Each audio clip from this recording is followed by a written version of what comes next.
Hey guys, it's Spike here. I want to talk today about parents, but not good parents. I want to talk about you freaking awful parents that don't deserve kids. I want to talk about you freaking awful parents that shouldn't be parents.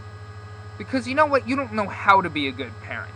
You're too closed-minded to even consider anything that your kid has to say.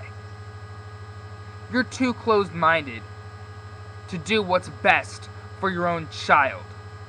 And you, as such, are an awful parent.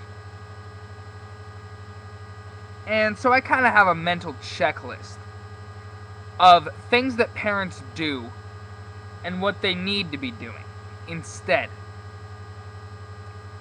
Physical abuse. I'm talking about any kind of physical abuse. If you're causing pain to your child as a way of teaching a lesson, you fail as a parent and do not deserve to be a parent. There are other ways of teaching your kids something than making them physically suffer. What does that teach your kid? Violence. That's what it teaches them. It teaches them to cause physical discomfort to anyone who pisses them off and doesn't do what they say. That is not good parenting. Get that through your thick skull.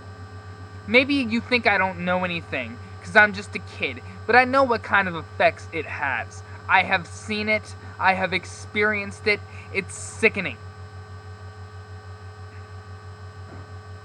Second, if you try to suppress your kid being who he or she is. Now, I'm not talking about not letting your daughter go out in that really skimpy outfit. I'm talking about suppressing your kid's individuality in one way or another. I've experienced this too.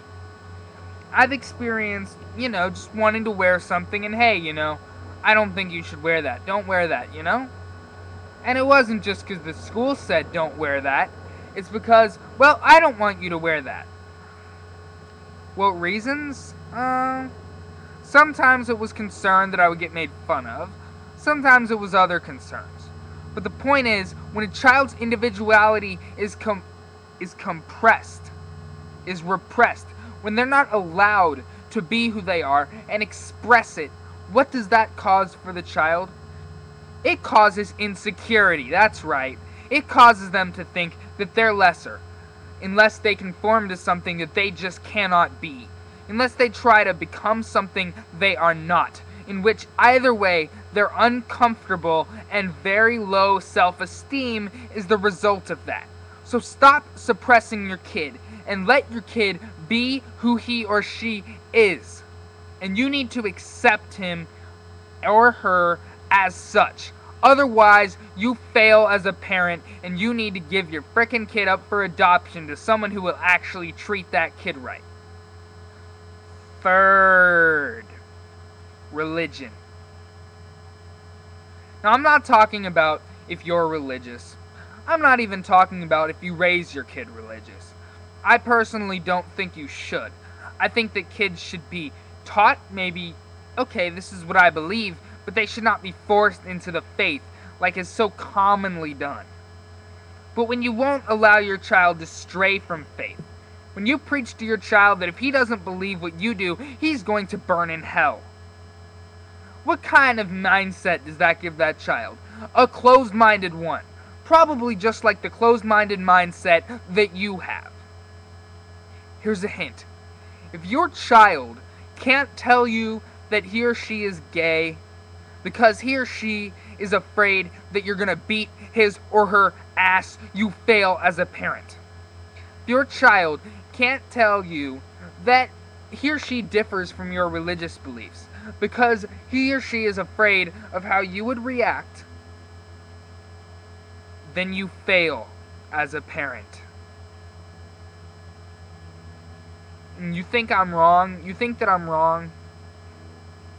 Do you know how many kids commit suicide over overbearing religious parents? And if you would even think of kicking your kid out of the house for being gay, you disgust me. And you don't know what love is. You try to put love in this box, yet you can't even love your own son or daughter because they're gay. You make me sick. I don't care if your faith teaches that atheists go to hell and your kid's an atheist, so that scares you. I don't care if your faith teaches that gays go to hell and your kid's gay, so that scares you. Your faith is not an excuse for being an awful and generally detestable human being. Your faith is not an excuse for abandoning your own kids. And what else shows that you fail as a parent? If you just don't listen to your kid, if your opinions are the only ones that matter, if you don't actually listen to your kid and just throw aside their comments as teenage angst, or if you just toss aside everything they say, like, that's our kid. If you just tell them to shut up, because you were taught that kids are to be seen and not heard, then you fail as a parent. Actually listen to your kid.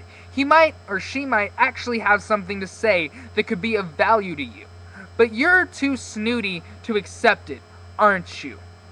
You're too closed-minded to accept that your kid could have a good idea, something that you might need to hear. But you're too closed-minded, too egotistical. Actually listen to your kid. It could do you some good. Spike here. Peace out.